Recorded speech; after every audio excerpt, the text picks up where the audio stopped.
Nekadašnji radnici trgovinskog preduzeća Kvin, koji se već nekoliko dana okupljaju ispred magacina ovog preduzeća, kako kažu, samo su deo grupe od preko 260 ljudi u sličnoj situaciji.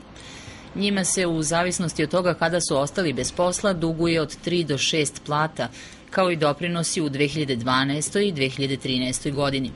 Mnogi od njih su krajem 2012. kada je blokiran račun preduzeća Kvin nastavili da rade u okviru trgovinske firme Do 5, za koju kažu da su je otvorili isti vlasnici. Krajem prošle godine većina tih radnika je proglašena tehnološkim viškom, a dugovanja im još nisu isplaćena. Nastavio sam da radim putem ugovora i u tom Do 5 sve do ovog zadnjeg meseca.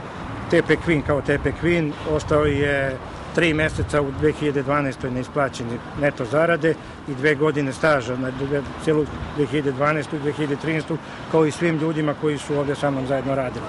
Što se tiče plata, Kvin nam je ostavljeno 3 plate plus radni staž, onda smo prebačeni u Do 5 iznajmljeni.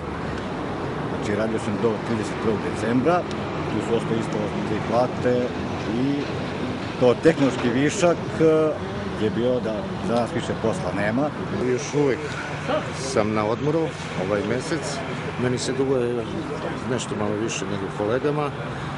Tu priključimo znači januar i ovaj februar.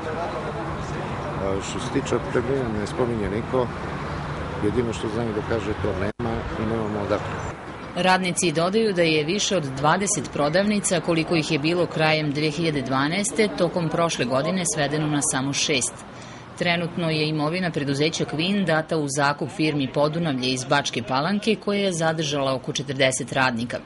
Bivši radnici su u razgovoru sa nekadašnjim rukovodstvom dobili uveravanje da će im nakon realizacije unapred pripremljenog plana reorganizacije biti isplaćena dugovanja, ali su oni skeptični.